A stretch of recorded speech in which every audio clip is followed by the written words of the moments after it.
Happy New Year, everybody, and welcome to this week's Southeastern Sports Network podcast. We're diving headfirst into basketball season. Southland Conference play kicking off this Saturday as Southeastern travels to UNO to take on the Privateers.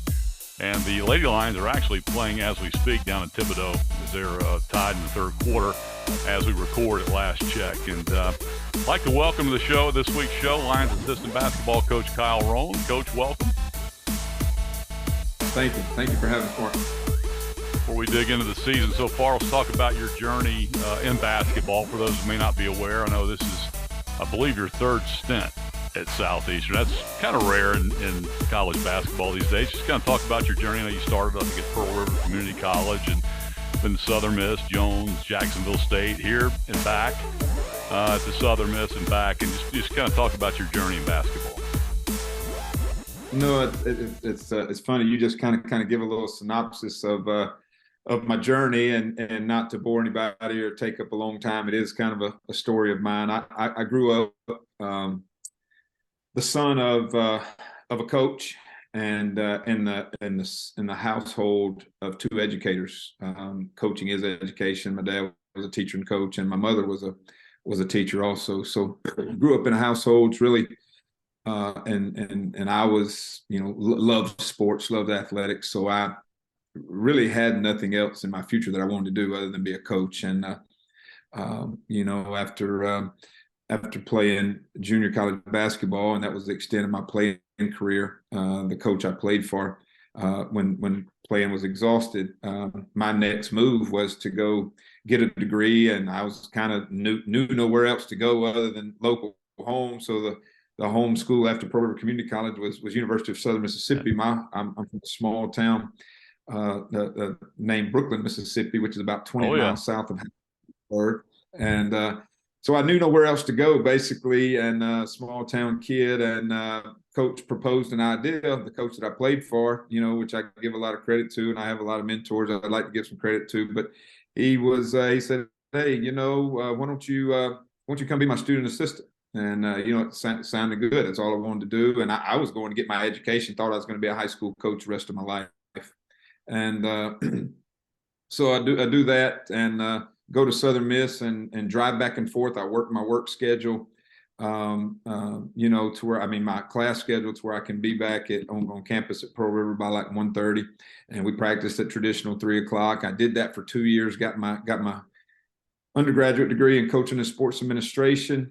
And at that point, ironically, we lose our assistant at Pearl River Community College. And he said, "Hey, coach, why don't you just, hey, let's do this start, and let's you be my assistant coach, and we can give you a apartment in the dorm. You be a resident assistant, check a little curfew here and there and that kind of thing, and be here, full time, and you'll make great contacts." And one thing he told me years and years ago, and he says, "Look, I know I can't offer you a lot. I thought I was the highest paid coach in the country, Mark. He showed me a contract of free meals and like $2,800, I think is what it was. And I made like $330 a month. And I thought it was awesome, right? Yeah. It was awesome just because of what I got to do. And so I got to do that. And he told me then, he said, it's not much. He said, but what'll happen is you start to count your retirement in the state. And here I was, I was a young graduate. So I was 20 years old and get to do my first job. And I was excited about it. As I wasn't doing it for the money. Wow, this is unbelievable. So I got to do that for about 3 years. And now it means a lot what he told me then. It didn't mean nothing about retirement. I wasn't worried about anything. But now the back in the store, it means a lot that I tell you that. But what meant more was the ability to obviously learn at a young age. And he gave me the opportunity. That's huge. I'm very appreciative of that. It's Coach Richard Mathis. He's retired now. I still give him a lot of credit for kind of igniting what career I've had. And from that, recruiting was different then. Coaches would come through, Division I coaches would come through all the time. Now, obviously, the more players we had at Pearl River, the more coaches came through, but they would make a tour through there all the time. Junior college recruiting was huge back in, and we're talking about in the early 90s. And so I got to meet several people. Ironically, there was a coaching change at Southern Miss after about 3 years as I was a young assistant at Pearl River Community College. Well, I had met this assistant coach that had worked for David Hobbs at Alabama, and then had moved to Iowa State with Coach Tim Floyd. His name was James Green, and I had met him. This was prior to cell phones, so I was kind of important to him because he was recruiting one of our guys, and we had one payphone in the athletic dorm, so I could go and get the kid he was recruiting. I could put him on the payphone for him right when he needed to talk to him. I could fax him. Some people don't even know what a fax machine is. I could fax him a transcript or something like that. So you just blew a lot of minds with the payphone. So yeah. So those contacts, just with coaches as him, led to it. So he gets the job to replace Coach M.K. Turk, who had been a longtime coach at Southern Miss. Coach Green gets that job mid-90s. I think it's around 95, 96.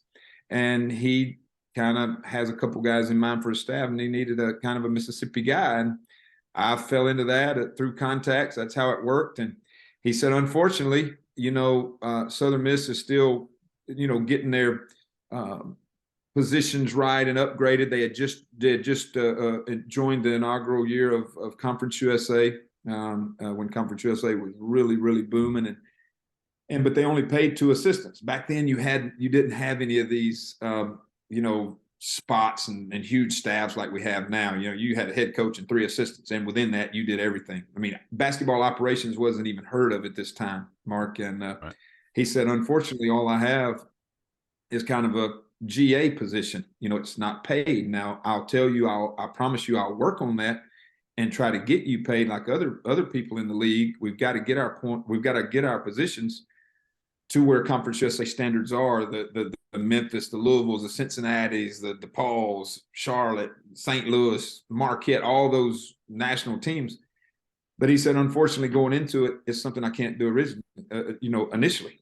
And I said, Coach, money's not an issue right now. If I get the opportunity, Coach, I promise you I'll work as hard as I can. And so I did. I did it for free, basically, for that first year. And Coach was a man of his word. Into a second year, I thought I was historically one of the highest paid coaches again, because he gave me a contract for about $18,000, and loved it. And so I was an assistant coach in Conference USA for, I guess, 9 years, and progressed within his staff. And Coach had a lot of trust in me. I learned a lot, and at that point, I had some life change and thought I needed to kind of get settled a little bit in a marriage. And then so I take a high school job back at my alma mater, and I loved it. It was great for me.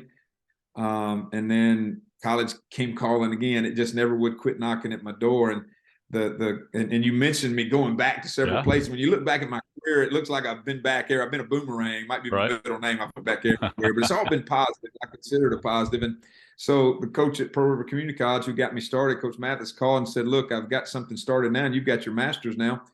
We can get our I can actually pay you to teach a couple classes and then still give you a basketball supplement. And again, I thought it was some huge money when it really wasn't, but it was huge money. Got to go back, and at that point was able to go back kind of as a full-time person, teacher and coach, and thought that was great.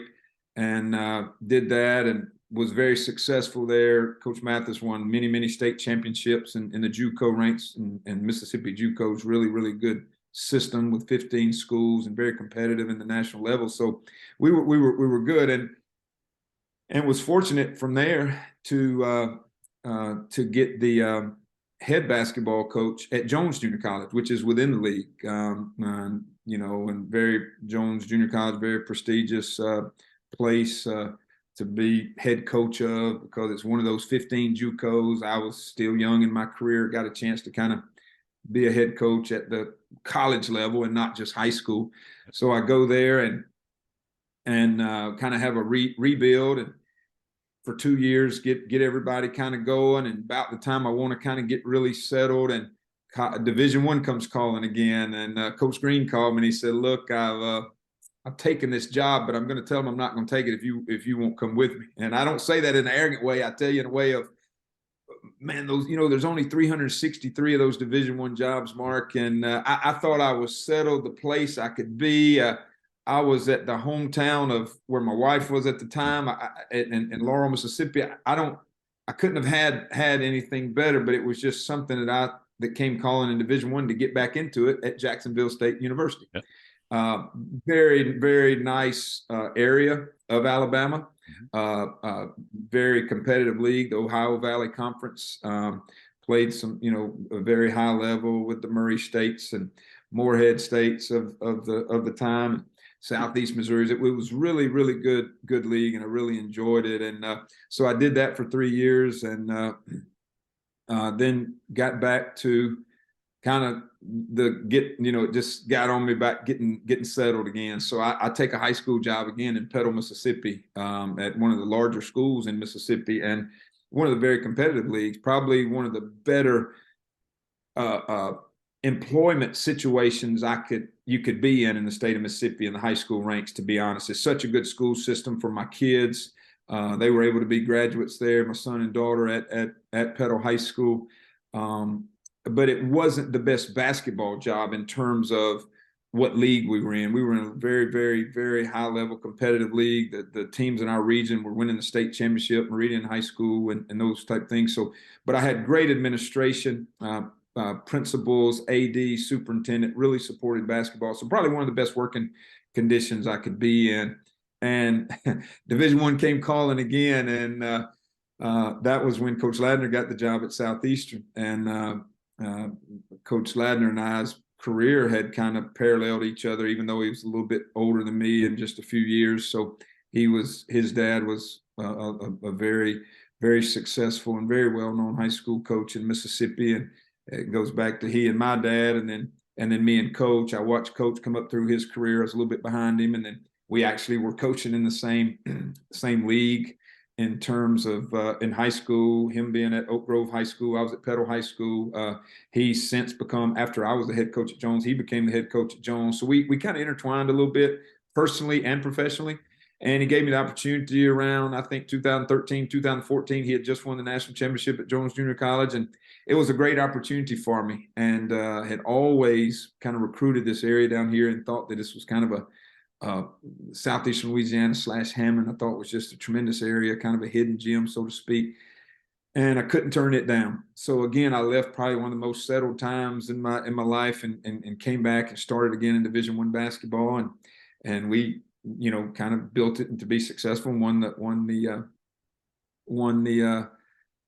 Southland and regular season, went to the NIT, was fortunate, had a chance within that. I bounced back and forth to Southern Miss just kind of for some reasons. At that point, retirement came back into play. Yep. I was getting at a point in my career and age where, do I want to go get to those 25 years in Mississippi where I could, almost have them, where I could kind of be settled? And I did. And Coach Ladner had another opening. He said, "Will you come back?" And I said, "Man, I think I would love to." And I did. And then it gets to the point where we win and we both go to Southern Miss. It was home, and for me, Hattiesburg, to get back home. Coach offered me an unbelievable opportunity to be associate head coach, and a point in my career where I could probably make something that I'd never made, to be honest. Not that I ever chased anything financially. I think I have shown that throughout my steps. You earned that right. We get to that. Yeah, and through that period of time, obviously that's and my time at Petal High School and my time at Jones, I know of David Kiefer, and David Kiefer, obviously I'm tied with him through several coaches, but he worked for Coach Ladner at Jones. I was at Petal High School, so we kind of intertwined a little bit, and then actually when we got the job here, within the second year, Coach Ladner hires Coach Kiefer. So I probably spend 4 or 5 years with him on the staff. And so professionally we were close, and personally, when you work that closely with somebody day in, day out, we became really good friends, not only professionally. So about 3 years after Southern Miss, and the people that understand coaching know sometimes it can get to where sometimes it just opportunities happen, and you probably kind of have some other things that you may just need a little change, and some of that was happening with me. And Coach Lieberman took another position, and he said, "Hey, I got this spot. I'd really, really like you to consider helping me." And I said, "Coach, that's kind of intriguing to me." So we talked a little bit, and I joined Coach Kiefer's staff, last year, and have really enjoyed it. Coach Kiefer's tremendous, as I mentioned. I have a relationship with him, so it's kind of a unique relationship, as close as we are, and working for him as a head coach, have seen him kind of become really, really, really good teacher of the game, has great relationships with guys, not only our guys, but great relationships across the Southeast region, even across the country through his contacts. So it's been a really, really good visit back. And I know it's been 3 times, but each time coming back to Hammond, coming back to Southeastern Louisiana has been special for me. Been special to me also. It's been a place that's accepted me. Can't tell you how good the people are. I mean, just the relationships I've had and continue to have. So when I come back, they just reignite, and we've grown, and the players have been really good. And I attribute that to what Coach Kiefer's done in recruiting and the staff that he's had even prior to when I've got here. He's got such a culture of, not bad people. Going to work and coaching every day is something that's exciting because of our team, because of our guys, and you have to throw all that recognition to Coach Kiefer and who he wants around him and who he coaches every day. And not only are they good people, we've got some great not only great people, but they're good players. And so that we were able to have some success last year, and disappointing end of the year, but overall body of work. If you win at 19 games in Division I basketball in the Southland, you're doing good. So we can't get so caught up on that one day in March at McNeese when we got beat by UNO, but our body of work was good, and proud of our guys. And now obviously we've come back and we've worked all off season, worked in the summer, and get our point to today where we're talking, and we're on the edge of beginning conference play again. So, which is what's huge in our type league, because it's 18-game season. That means everything. One game at a time means everything. Not that what you haven't done in November, December don't mean anything, but we're in a league where this is the time that counts. And so it's an exciting time, as I talk about my journey and to be here. And several people that, I couldn't thank everybody enough that's on this, that's went into my life in terms of being where I am today. But I can't tell you my dad and my mom, how impactful they were. Everybody I've been around through as players, how they impact you as you go to different levels of basketball, and areas that you're around when you're coaching, and the coaches and the ADs and the principals that have given me a chance. You can never get here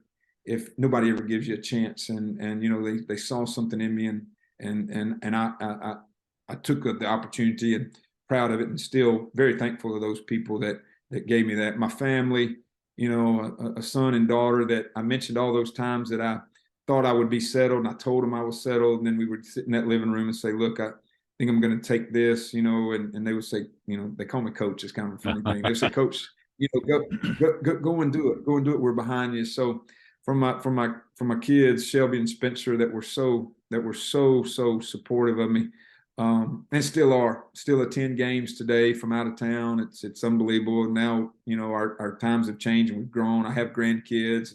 I have daughter-in-laws, and I have son-in-laws, and I have grandkids. So times have changed. Have grown and changed, and so it's so special to share the moments with them. So, that's what brings me here today. I know it's a long story. I hope it didn't bore everybody, but that kind of gets me a little bit of history. I'm a basketball junkie. That's really all. I don't have a hobby, other than probably my hobby now. Now that I'm in my 50s and I've kind of gotten a little older and realized priority and life balance a little more than I ever have, and probably should have understood life balance a little earlier than I do now, Mark. But my hobbies now probably are my kids and my grandkids. I can't probably get an off day and we don't have many out of recruiting and practice, but that I don't try to, at least spend with them or get a chance to see them. So it just, life is good. And basketball, I'm very appreciative of Coach Artigues. I'm very appreciative of our administration. We've obviously had a change of higher administration here at Southeastern. I think that's great. Everybody's been good. And then Coach Kiefer for giving me a chance. Just Southeastern special, and all the people within the community and that work here, that's been good. So I'm excited to be here. That maybe that's too long of an intro. That gets me to where we're at, Mark, and we're on the edge of entering conference play. Yeah, no, I wanted you on because I wanted people to get to know you. I think you're obviously I think that under the radar force in this basketball program has really been a stable rock, under Coach Kiefer and Coach Ladder before that, and I've had a chance to sit in a meeting with you a few years ago and watch you work, and just watch you work on the bench and what you do. And I think it's important that Southeastern and Lion Nation get a chance to meet you and understand who you are and your journey. And again, you have a passion for what you do, and I think it shows up, and obviously in your answer. And anytime you're doing something you love, money's, I mean, no, who cares? I mean, if you're doing what you love, that's worth everything, right? And so I Mark, feel right there. You tell me something. People ask me all the time, and I tell them it's funny you said that, or ironic you said that.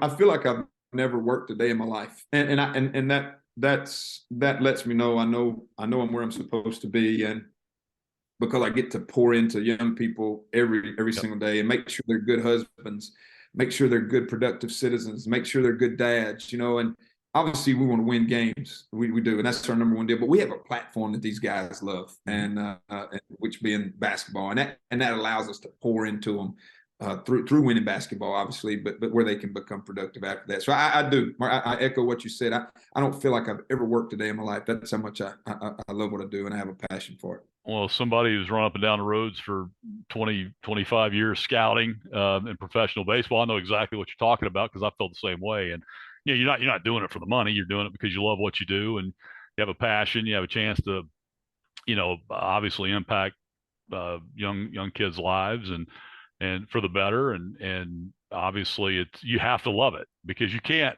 spend all the time on the road and in the gym or on the field and at the ballpark if you don't love what you're doing. You just can't be miserable. You can't sustain it over a long period of time, for sure. Very true. Very true. Well, I guess let's dive into. I mean, we'll talk about a lot of things, but let's dive into this basketball team some here. We talked. Last time we had David Kiefer's radio show, and we talked a lot about non-conference play, and sometimes fans are fans. That you lose a game to somebody they feel like you're not supposed to lose, and their hair gets on fire. What happened? But I don't think people really understand what non-conference play is, especially the mid-major. Like Southeastern, where you're playing a lot of bye games. You're away from home. You play 2 home games basically, or 3, counting last Saturday. But talk about life on the road. You're playing Power 5 competition, really good mid-major competition. You're bouncing around from one end of the country to the next.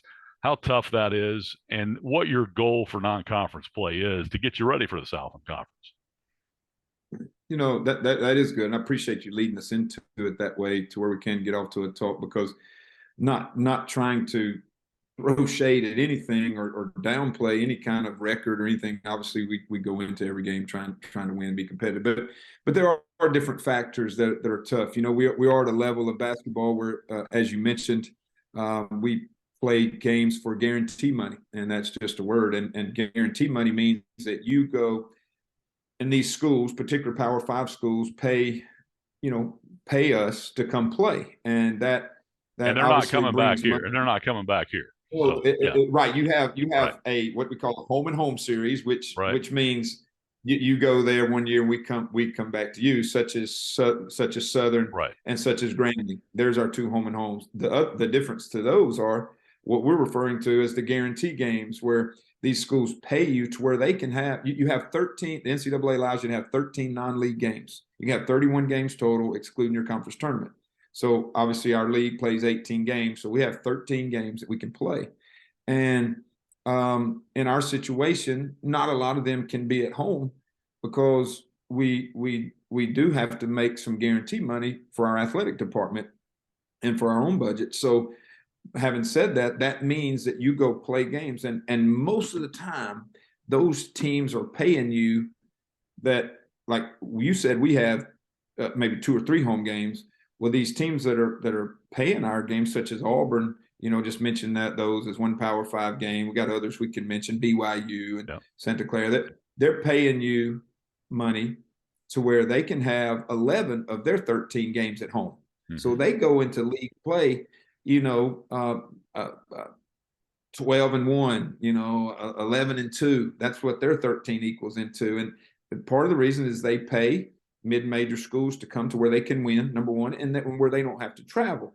Well, we, on the other hand, our level has to go travel, and your percentage of winning those games go down. Not that you go into those games thinking any lesser, and that's why I think there's some toughness in our locker room. There's some toughness within programs like ours because of the travel, the rigors of the travel that wear on you as a group, especially when you're out there, 6 and 7 days at a time, maybe playing a couple combo games at a time before you come back, to get a couple guaranteed monies on one travel trip. And then you come back and you sneak a game in, and it kind of be a trap game a little bit. Maybe you're playing, I'll use like our games down in Florida. They were neutral court games versus against Tennessee State and Western Michigan. Those two games, very, very comparable games, no excuses. We end up losing the opening game, Western Michigan, in a heartbreaker. We get up, they make a shot there at the that's the clock's going out basically, and but a lot of that goes into it. Now, did we do our part? No, we did not. But we're out on the road probably like 14 or so days before we even play that from our last game of even playing a like opponent, which may have been Delta State. So then we get to that, and then obviously we don't turn around the next day and handle that last second loss well. We don't respond well. So there you got those that we drop. Whereas, Mark, if we have those as standalone games, I think Southeastern versus Western Michigan, Southeastern versus Tennessee State can be different. But those are interesting dynamics that our schedule brings. That it's tough, and we stumbled, yes. And you mentioned hair on fire type reaction, and those are those ones. But they're all experiences that lead up to our ultimate goal, and that's trying to win a league championship. And we have to be, as coaches at this level, very process oriented. Very unique situations. Are you gonna have enough like home games or get home and home type series where you can kind of mount enough to where you're going to be an at-large berth in NCAA tournament. So it's process toward getting through November, December, learning as much about your team, our team learning about each other, learning how to win, learning who we are, learning our identity changes as we move through that non-conference slate. We learn more about each person, who combinations of lineups, multiple things that we can grow within each other. So now when it gets conference season, which we're at now, we take that process and we grow within that season. It's kind of three different deals. It's non-conference, it's conference, and then it's the week of the conference tournament. It's kind of 3 seasons all built in one. And so we've kind of got one behind us, learned a lot, kind of continue the process now and try to now position ourselves for the best place we can be at that 1 week of time in March that means so much at this level. So, you battle your group in those locker rooms prior to playing BYU, prior to playing Santa Clara, prior to playing Auburn, Murray State, those teams that are paying the $95,000 to get Southeastern Louisiana on the schedule to try to get a win, so to speak. And you're battling your team and you're wanting to win, and then all of a sudden, okay, it doesn't turn out well. Okay, whether it be a heartbreaking deal at Santa Clara, whether it be a really tough night at Baton Rouge, or Baton Rouge or BYU, or whether it be a kind of a game of runs a little bit against Auburn, and then all of a sudden you have a time at Murray State where it works and you go and you knock somebody off. So at the end of each of those games, whatever it may be, now you have a different talk with your team. Okay, we got to respond this way, guys. We went every one of them. All right, we got to respond this way, and fight back. Like, we have a really tough night at BYU, really tough night. So we have to. True, yeah. And that's what people have to know too. That's a really good team, yeah. Mark. And so we had to put our arm around our guys. At that point, we had to pick up and play 2 days later and do a really good job of responding. Okay. All right. So, or say we go to Murray State, okay, and we win, and now all of a sudden we go on a challenge. We really don't put our arm around our guys. We try now. We can push a little bit, and we can push. Now we got to go and protect our home floor. We've got to protect home floor against a SWAC team that Gremlin has picked to win their league. So we push a little bit. So you see how different. Within those games, your different motivational tactics are used by coaching staff, Coach Kiefer. And again, I said how good of a job he does relating to our guys and understanding the push and the pull and the tugs. So those are just the ups and the downs and the differences, and show you the difference in the locker room. Very excited after Murray, but hey, all right, now's who we are. Now let's continue this. Let's go home and protect home and beat a Grambling or after a really tough BYU locker room, all right, guys, or let's maybe throw that. Let's throw that film away. Let's start new. Tomorrow's a new day, and we prepare, and our guys really work, and we give ourselves a chance to beat a team that Santa Clara, that's potential NCAA tournament team. So maybe I'm not making sense, but you can see the ups and downs, the process that you have to go through to get our team through that non-conference slate and basically stay together, and and possibly even to a point of staying injury free, which we've been unfortunate a little bit with that, but that plays into it too, getting through there and having your same team where you when we can start right now. So now we're in the second part. We're in league play and trying to position ourselves to get to our conference tournament. Well, you talked about the ups and downs. Yeah, it's team building. I mean, some teams check out and quit. They quit on you and shut it down the rest of the year. Some teams hit rock bottom and bounce up, and they kind of go through the fire, and next thing you know, they come out stronger. And I think that's kind of where David Kiefer coached teams, Jay Ladner before that. Those type of teams have been like that simply because that's the nature of your schedule that you talked about. And this team, as you mentioned, some injuries, and I think we can say Carlos Paez is out for the year with an ACL. I know that was a big shock right after that LSU game, and it probably affected you a little bit against Southern and Louisiana Tech, and he had some illness in there as well. I think Nick Caldwell was sick one game and played through it. And I so there's a lot of things I think a lot of people don't realize. But you come back, you go on the road, you beat Murray State in a traditionally tough place to play. A former Southeastern assistant, the head coach there, Steve Prohm. So there's some ties there. You do it in gritty fashion. That leads kind of to my next question. You guys have, I think you kind of saw where you are, what you have with a roster. What was working, what wasn't, and you guys have a little bit of philosophy shift here as of late, and it's kind of worked out for you. It has, and you mentioned it, and some of that you just mentioned plays into it. And you mentioned injuries, obviously. Carlos, we refer to him Chino. So yep. Carlos Chino, when he went out, obviously he was kind of our. He's a point guard that kind of can take a lot of pressure off of Roscoe, and Roscoe being our guard that's been around Southeastern basketball for seems like forever.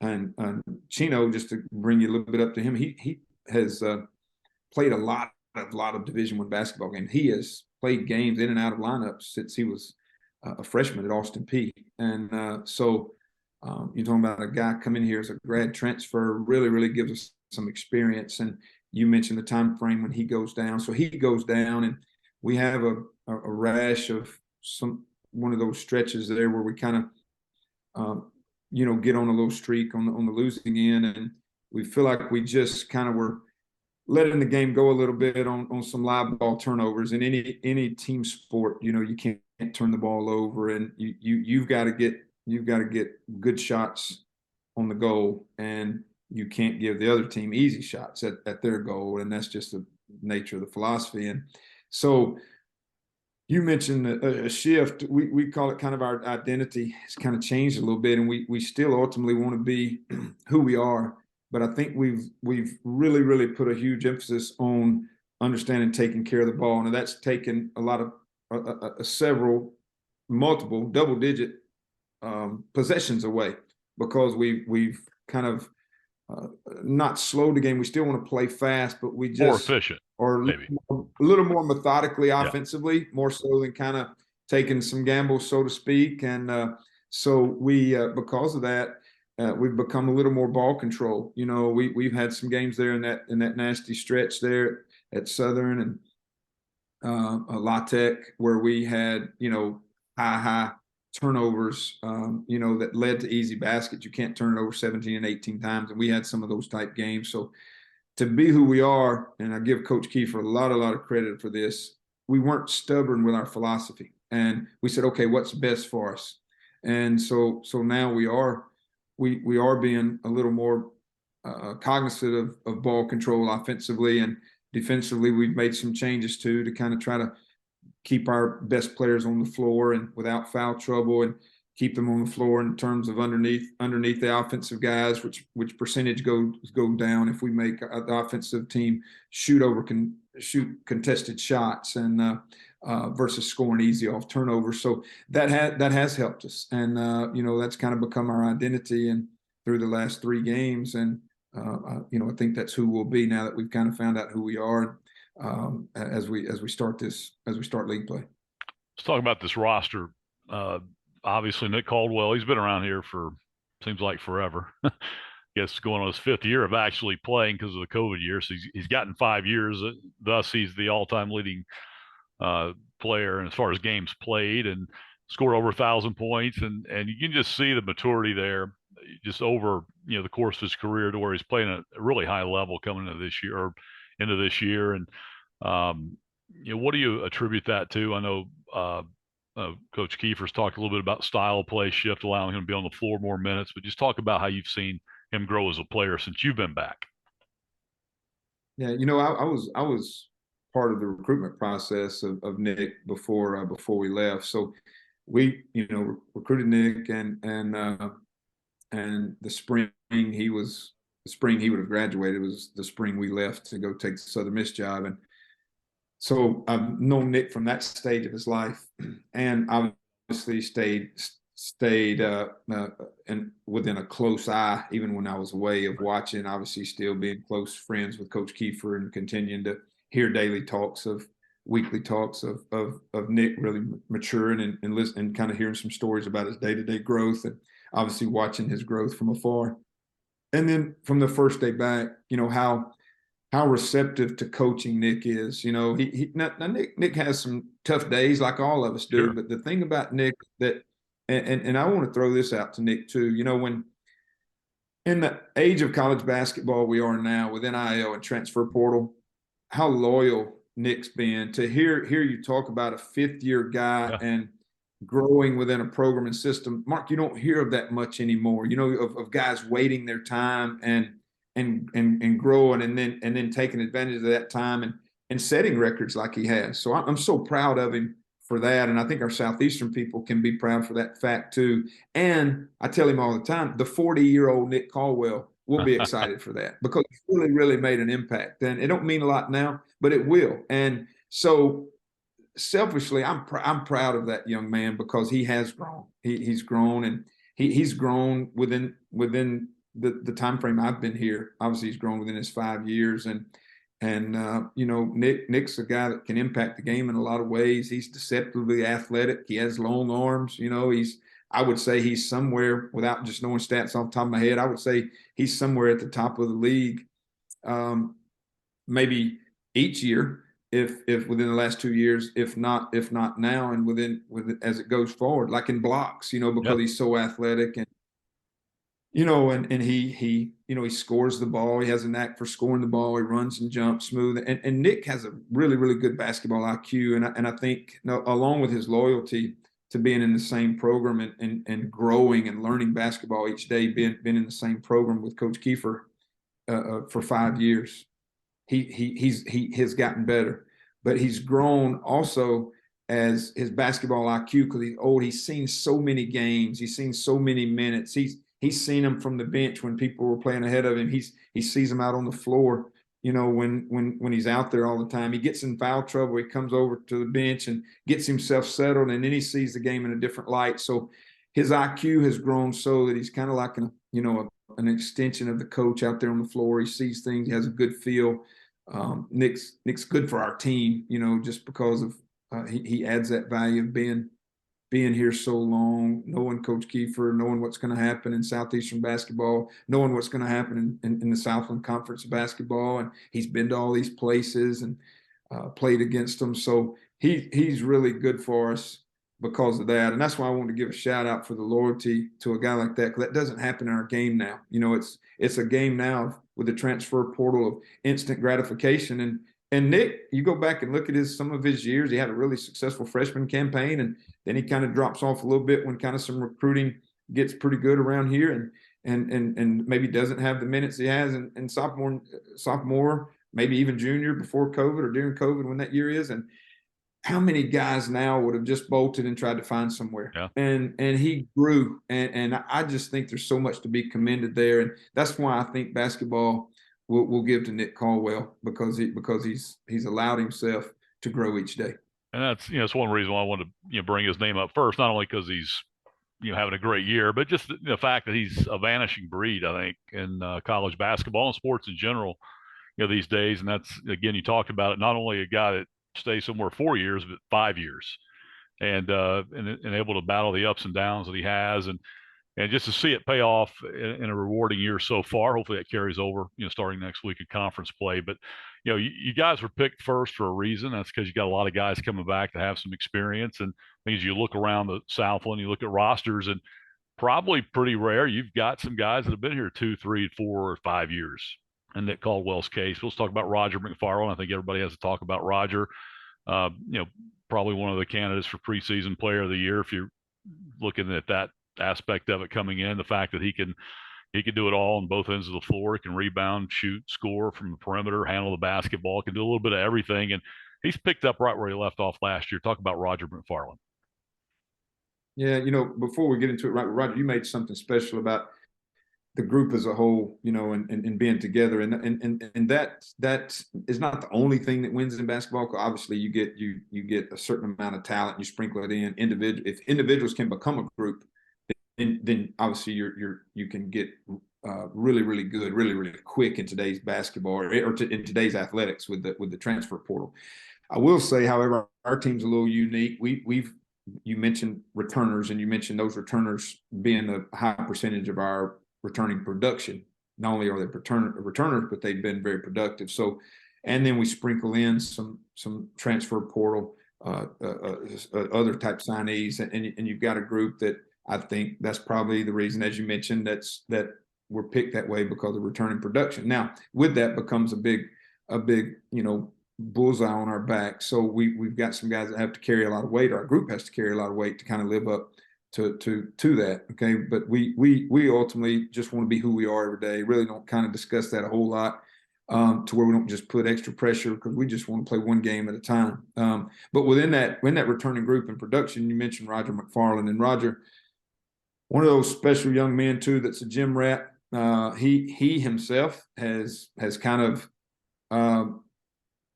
grew here a little bit too, even though he didn't start here like Nick. He went to JUCO 1 year, and then you get 3 years, and then obviously he's within that COVID window, so he's going to have a lot of years. But he came here from JUCO and really kind of bought his time too, and just worked. And that's the example we use with others about Rogers, how much time he spends in the gym, and and how he tries to impact the game, even when he's not scoring. And that's where Rogers been really big. If you look at Rogers' production over time, he's really rebounded the ball. He's been at the top of our team each year, but he's been also at the top of the Southland Conference in terms of rebounding the ball. And he's a big, strong kid, kind of from a guard position, being that big and strong. He's realized that, that sometimes, his thing is kind of shooting the ball, okay,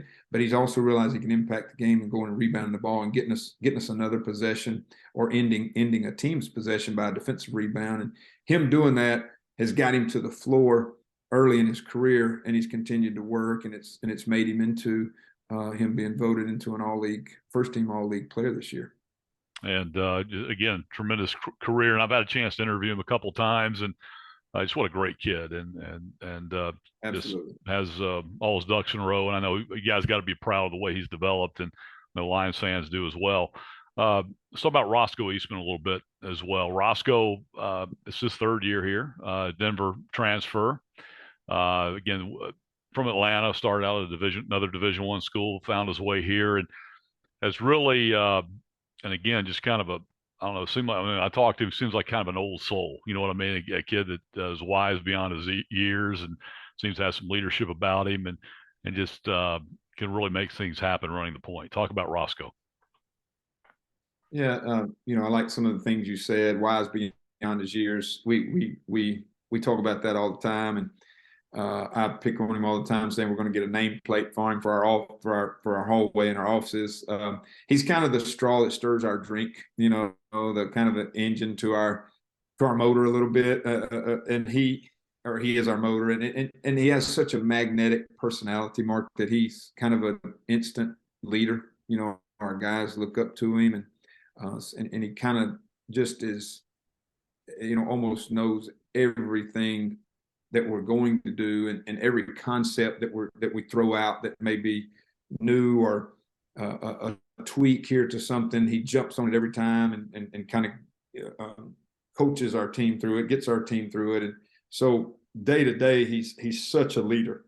And then when you get to the floor, he's small in stature, but really, really quick. I mean, Roscoe's quick. He's hard to stay in front of. So he's kind of our catalyst to playing fast.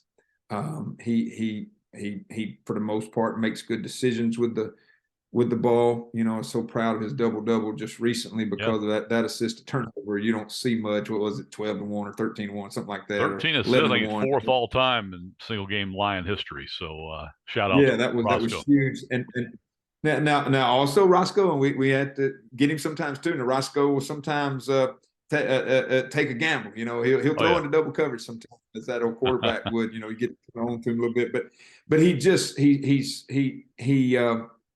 so good for us in terms of keeping our team together. He really makes good decisions.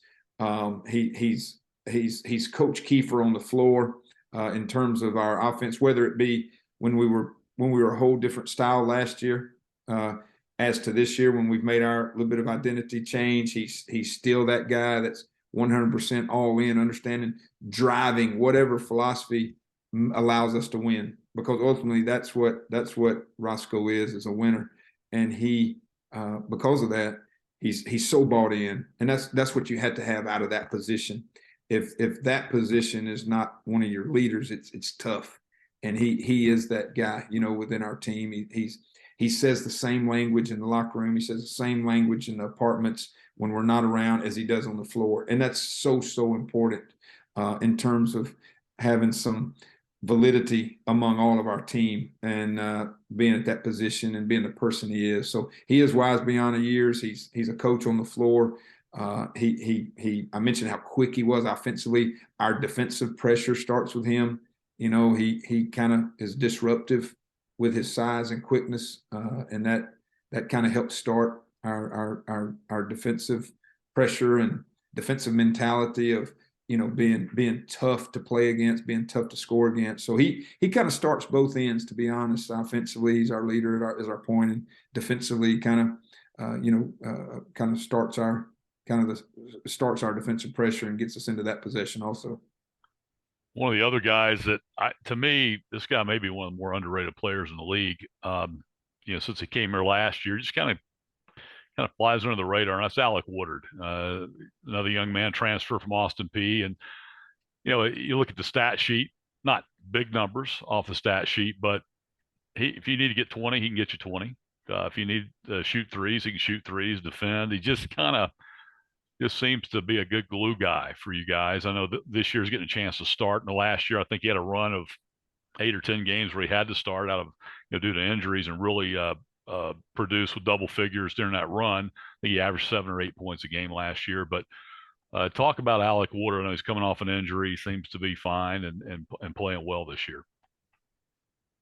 Well, if you had mentioned Alec and you had not used that word, I'm going to use your word. He's so solid, and or without using your word, being on the radar, he's so solid. He's kind of. I said that Roscoe was kind of the leader of our team. Alec might be the glue to our team, and he does so many things for us. And as you mentioned, he does so many things that aren't in the stat sheet. He gets his hands on so many balls. He's deceptively strong. And he just, does so many things that play into winning that may not be, numbers wise, kind of what the normal person looks at in terms of the stat sheet.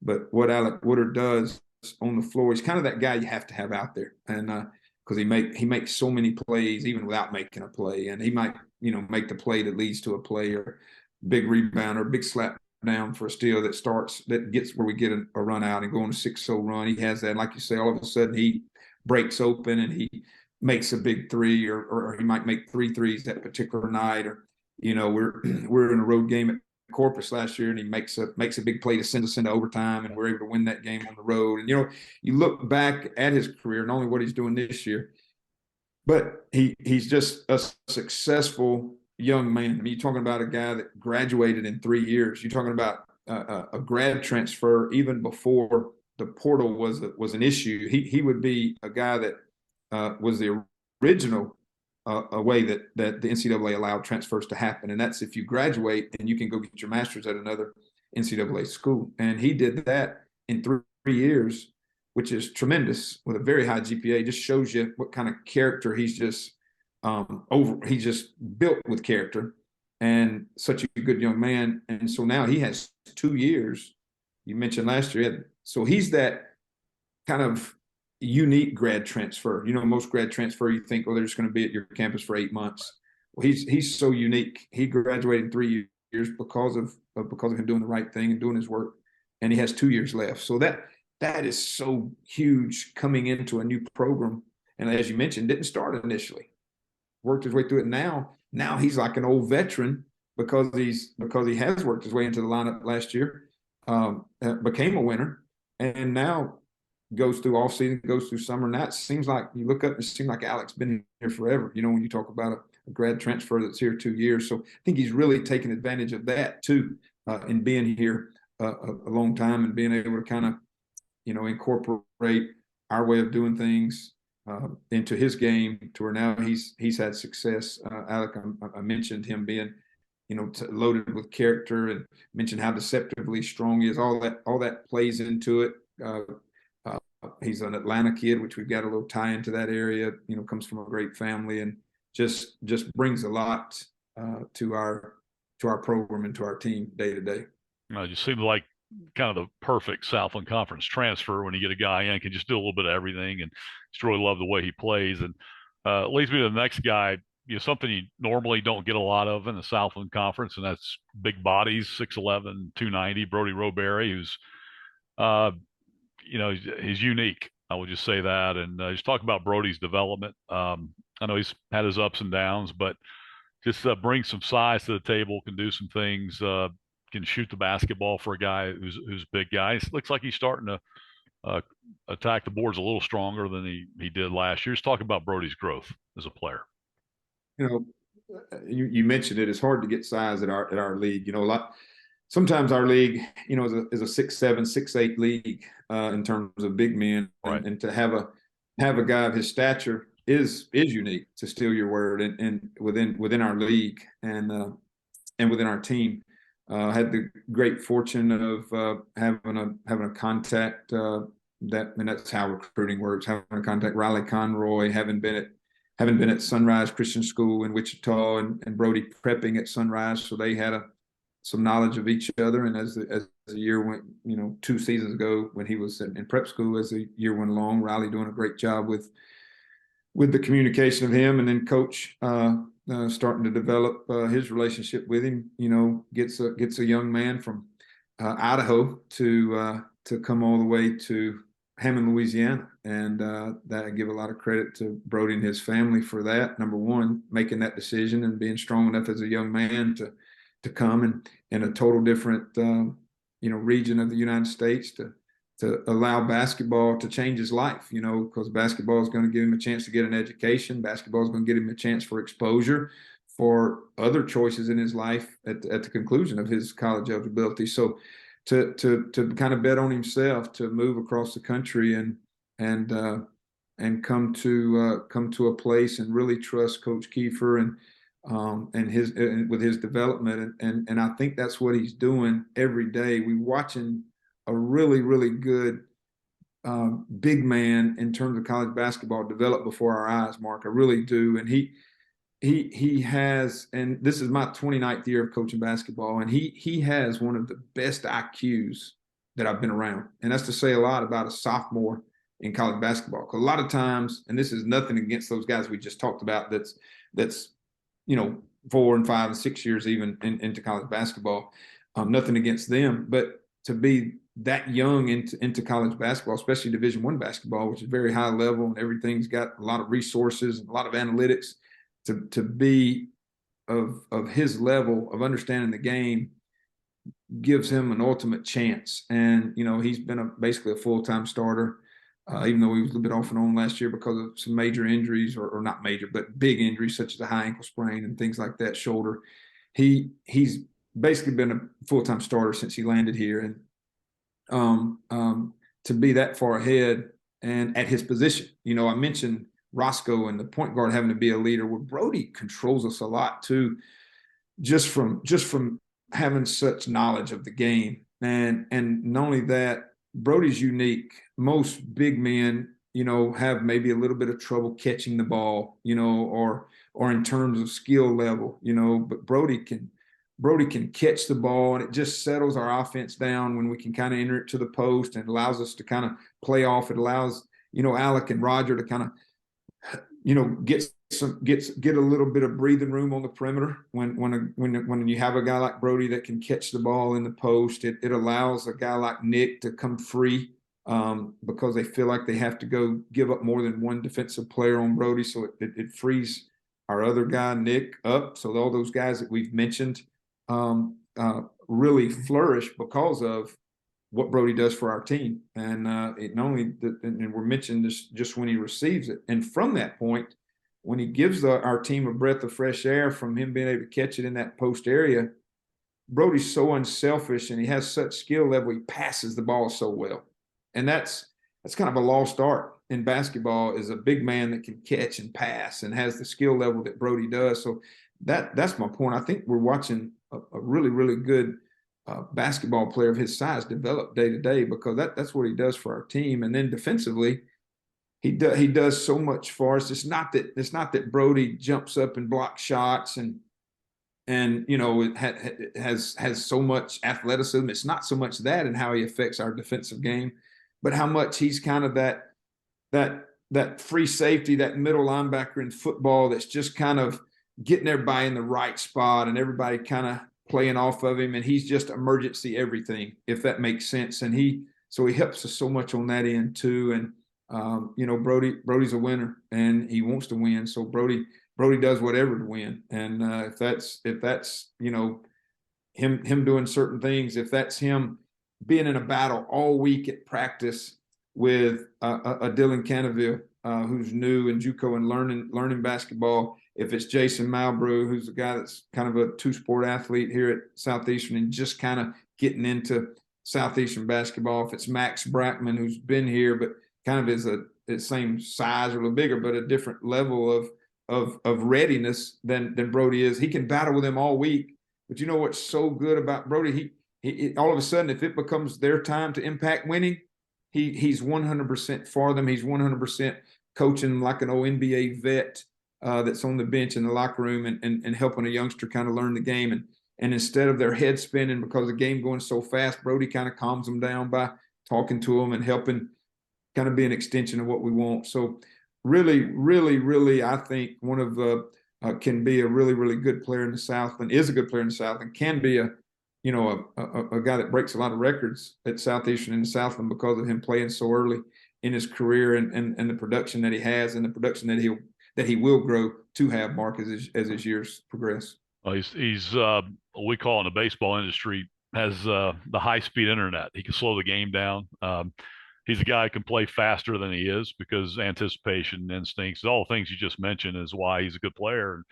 And he's going to continue to get better. And, the other day he steps out and knocks one down from the base, short corner there, about 15, 18 feet. And he shows he can do that game, shoot the ball from the free throw line and play around the basket, just gets himself in the right position. I just think, as you talked about, he can continue to get better and better. And I think you're going to see him get better as conference play comes, when guys are a little bit smaller than what you've played so far to this point. Real quickly, talk a little bit about some of your role players, your bench guys who've really stepped up. Cam Burton, true freshman from Houston, is giving you some minutes and shooting off the bench. I know a little erratic the other night, made his first four. I think he missed his last seven, but came in and gave you some minutes on offense, some energy, and he's playing well. You mentioned Malbrew a little bit, kind of getting his sea legs off the football field, coming back. Avery Wilson, got to talk about him coming back off the injury, and just talk about those guys if you would. Batar, giving you minutes off the bench. Yeah, I guess out of that group, I kind of want to start with Avery, because you kind of got to throw Avery in that group Yeah. that's in there with Alec and Roger and Roscoe, the guys Been that have here. been Yeah. here several years. Very unfortunate. The people that don't know his story, it's kind of sad, but it Yeah. just says a testament of what kind of young man he is. He's just been he was a before the transfer portal guy, and signed out. He's another Atlanta, Georgia area high school kid, and signed an ACC to Boston College, and that tells you a little bit about what somebody saw right there. Because the ACC, just to kind of bring people up to date that may not know, that they have to Pretty good go into league. Duke, they have to go into North Yeah. Carolina and play. Yeah. So he gets a chance to go there, and doesn't play a lot of minutes up there, very very few, and just kind of wants to get to a level and play, and so he transfers. And before the portal, you have to sit out. You do your year of residence, and he did that here at Southeastern. You still get to practice, and did well. And it comes his time to play, and right before the season has a knee surgery, so he's out. All right, gets going from that, spends that year, comes the next year, gets right before the season, almost to the day or to the week of when the last one happened, has another knee injury, sits out again. And you talk about a young man that his life is basketball. I mean, but also just kind of has all the dreams of sitting out and giving of his time, giving of his efforts, giving of his body to have success here at Southeastern Louisiana, and he gets it taken from him, out of his control, with two injuries back to back. And so he gets back this year, and gets it through, and finally getting him through to the floor. And he's such a strong built, muscular kid, got a tremendous body about him, and really, good athlete, does some things well, can shoot the ball, can create a shot with, off the dribble, kind of something that is kind of unique to some of those guys we mentioned, big body guard that could kind of get somewhere with the ball. So he can be a really, really good piece to this team, is a good piece to this team. And I think Avery, and one thing he's not struggling with, but kind of in the back of his mind having a little trouble with, sometimes you don't realize he's probably, I don't know, 40, 50 minutes into Division I basketball. So if you really look at it, he's 5 years removed from really playing extended minutes. And you don't realize I'm going to use this term, rust that builds up over time when you go that. And when I say 5 years, I'm going back to like when he came out of high school. I'm not counting the 35 minutes one year, the 40 minutes the next year total in Division I games. So those are just kind of chopped up minutes maybe. And then sits out, so he doesn't play that year. Then 2 injuries, so he doesn't play those. So you're 5 years removed from a guy playing. So naturally, he's working himself through some things. Now, does he want it to happen instantly? Absolutely. Do we want it to happen instantly? Absolutely. But he's having to work through getting himself back. He's in extreme shape, so not so much that, but just the feel of basketball and just the getting back in the movement. So that takes a little time. And I think sometimes in the back of his mind, Avery wants it to happen tomorrow, when I think, because of the way he gives to the game, it's going to happen for him. It's going to happen for us, and he's going to be very, very critical to what success we may have, Mark, as he lets the game come to him because of what he gives every day. And it's going to happen. But I think that's the stage that Avery's in. But he can be so good for us because of his body and what he can do with his athleticism, and scoring the ball and being a defensive stopper. And so from him, and he's a guy you got to root for. Right. He's a guy because of those difficult things he went through, and he always had faith. He trusted that it was going to continue to work out. So he kept giving. He could have easily threw those crutches away and went and got him a job somewhere, but he didn't, because he really, really wants to be around a Division I basketball locker room and a group of guys, and play and win and let it be part of his life. So proud of him for that. And you mentioned Cam Burton, a true freshman, and in today's world of college basketball, those guys don't have a lot of instant success. And I'll give Cam some credit. It hadn't come easy. I'm sure Cam wishes that probably he could be a higher minute guy, or things could happen faster for him. But Cam is really progressing at a great pace, regardless of the minutes played or production at this point.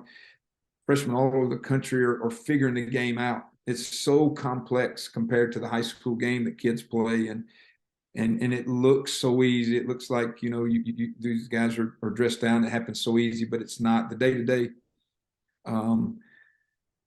work of a Division I athlete of any kind, basketball player, the amount of time that you put in with not only outside of basketball, but everything else, and the pulls, the distractions around you. So he's learning all that. He's getting better, and you can see him get better. You spoke of the other night against Loyola at our last non-league game. He did have a lot of success shooting the ball early, and then he's got to learn kind of, he kept his heat check on a little too long. And as you said, it went 4 for 4 until 4 for 11. So, yeah. And some of those, as he learns about his percentage, he's going to pass those. He's going to get off that. He's going to get it back off the screen. He's going to really shoot a good one.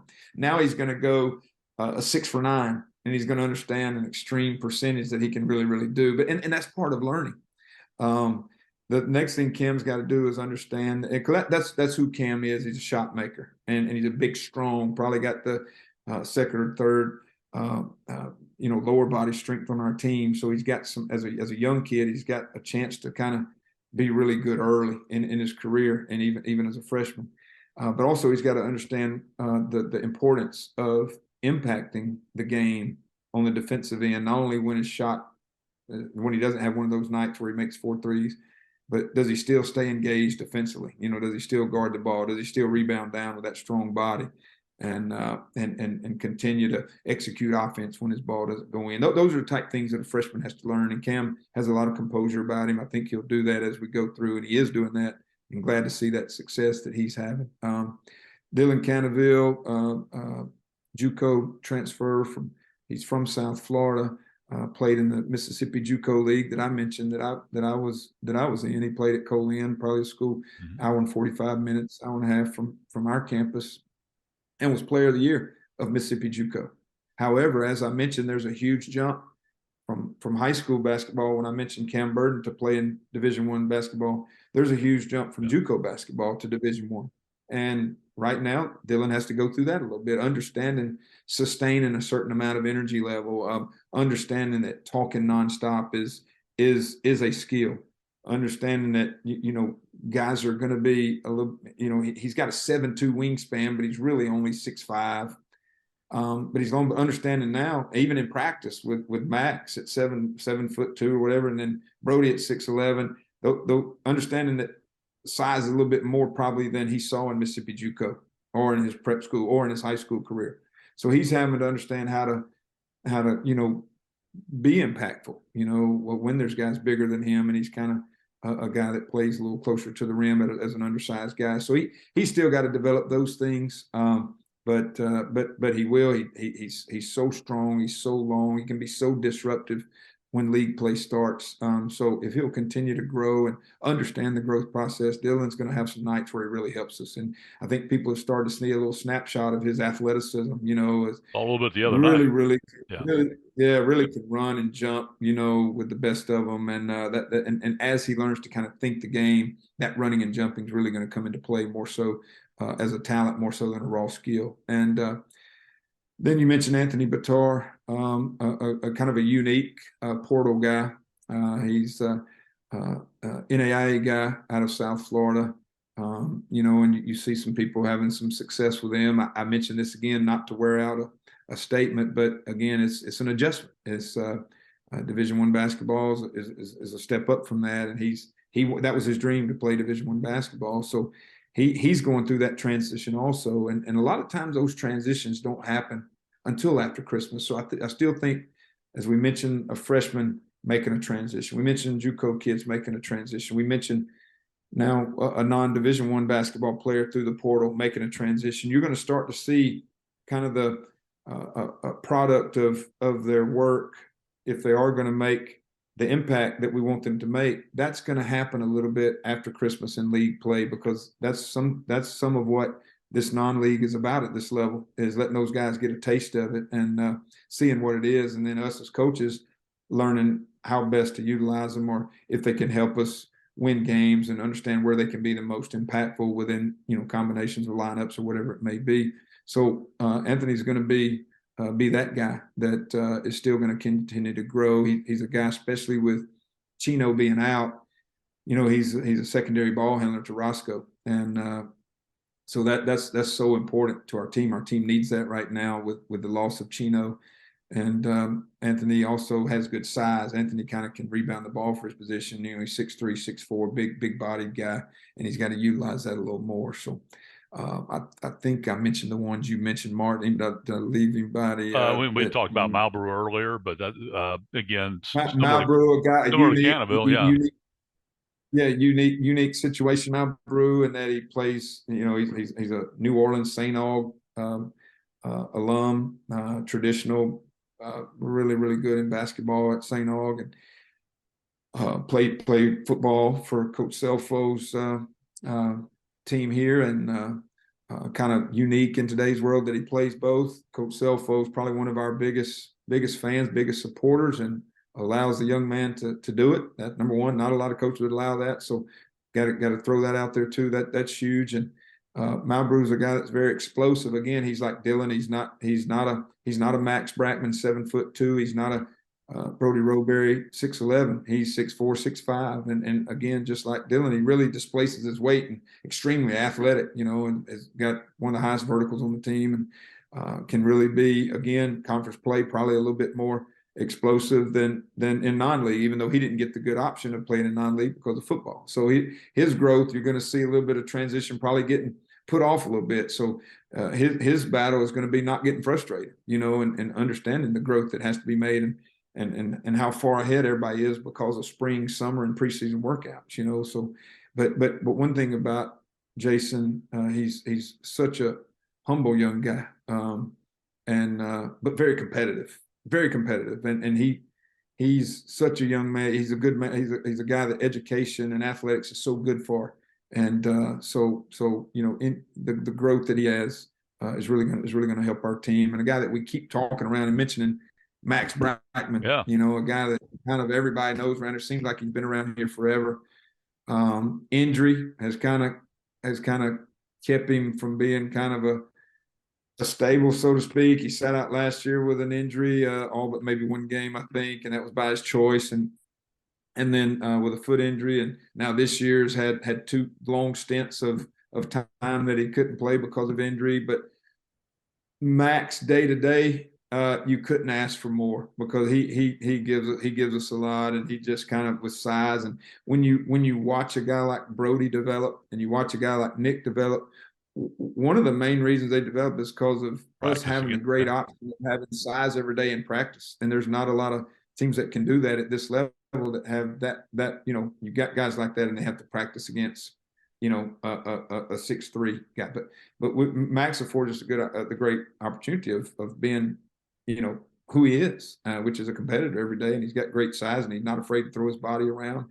It's kind of a unique story about Max, and kind of Coach Kiefer's individual meetings with Max. He tells Coach he wants to be the best screener in the country. I mean, come on now, we're talking about college basketball and instant gratification. Here's a guy that's that unselfish.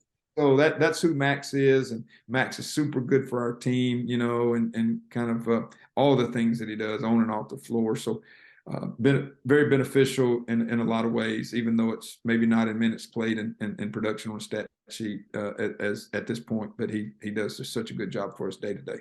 Maybe the best quote of the year, best screener in the country. I like that one. Real quick, we got a couple minutes left, but just want to dive, we kind of segued, what you're talking about earlier, into the portal, NIL. Just talk about where that's going. I know it's kind of a loose cannon now. It's what do you call it? Toothpaste out of the tube and that sort of thing. But just how are we handling that? I mean, I know it's got to affect you somewhat when you're recruiting. How much are you looking in the portal? How much are you looking in high school, junior college, as far as recruiting? Just can you address that? Marcus, it's not an overall philosophy that I think we can talk about in terms of that, because that changes each year based on need. Well, you see what McNeese just did. I mean, McNeese just brought in a whole brand new team. I mean, that's a situation where they had a change in staff, and when you have a change in staff, and it's in April, and that's kind of what you have to do. Because when you have a change in staff, the first thing kids do, and this is what administrators understand or have to understand, when you have a change in staff, and you have no carryover, every one of those players are going to run to the compliance office and they're going to enter the portal. So in today's world, as a new coach, if you don't get elevated from then, if you're a new coach, then the day after the press conference, you're looking for a new team. When they give you the keys to the office, all the glory's over. You don't have a team, right? So you have to start assembling and go re-recruit who's there and introduce yourself and see if you can have any luck getting some to come back. And then you have to go scour all areas of basketball. And the quickest way, obviously, is the portal, because there's guys out there that are looking for places to play. So you go there. It depending on where you've come from, you're going to use your contacts to go get high school recruits, JUCO recruits. So to cover that scenario, that's what happens when new staffs come into play. In terms of us and where we are with a head coach that has some continuity over 5 years, then what you have is it changes based on need each year and based on your roster. Like we have a heavy roster of a lot of old guys this year. We've got some guys that we've mentioned that are underlying under there that we want to bank on their development. A Brody, which is an underclassman, a Roger, which is an underclassman, Cam, which is underclassman, all those guys that we mentioned that are underclassmen. Then you kind of bank on them and go pick your needs and see where they are going to be, where they, in your mind, where they're going to progress to next year in terms of helping you and at what level. And then you from that point, where we are as a continuous staff, you go and you pick where you need. Like if you need some instant help, obviously we got to lean toward the portal a little bit, because we mentioned the transition from being a high school kid to Division I. So I think it's a good balance of looking at your need. Obviously, the spots you see that you lose, you lose a Roscoe and an Alec Woodard and those guys that were mentioning, those spots, you kind of got to instantly replace them, so to speak, unless you got just multiple underclassmen. So you had to go a little bit of portal. Now, to keep a little bit of balance, to look when you have those problems the next year or two down the road, you do want to incorporate a Cam Burton into your roster, each year or so, a Dylan Canterville from JUCO that has 3 years left. You go get some of those guys on a mix and match and try to, in today's world, it's hard, but try to be prepared to not have a drop off every time. Now, sometimes that's not possible, and recruiting is not a perfect science every time. Some you hit on, some you don't, as we know. And so, I think it changes your philosophy. I don't think you can say, all right, I'm going to sign all portal guys, or I'm going to go all high school, or JUCO with 2 years only or 3 years. I don't think you can do that. If you do, you kind of box yourself in to not being as successful as you can be and utilizing your returning guys. And then obviously you mentioned NIL and how NIL affects us a little bit. Have resources. I'm going to mention how it affects us a little bit without getting into the ramifications of somehow where the game's going, and maybe our league hadn't got to quite yet, but where it's probably going, because we've got some member schools that are teetering with it a little bit. But where it affects us is the draw from higher level schools that do have NILs, where it hurts us in retention a little bit, or Coach Roane sees it maybe hurting us a little bit. And it has hurt us a little bit. We've got some guys that before I got here that Coach Kiefer, our program has lost because of some opportunities like that have come about. So that's now to answer your question about when we get off the recruiting philosophy of how we do it, to answer your next question about NIL, I think it affects us a little more retention wise. And obviously we've got to keep up with the Joneses and try to do the best we can do, maybe to kind of, see if we can get something started in terms of our own. Right now, we've got some purity of not a lot of NIL, to be honest with you.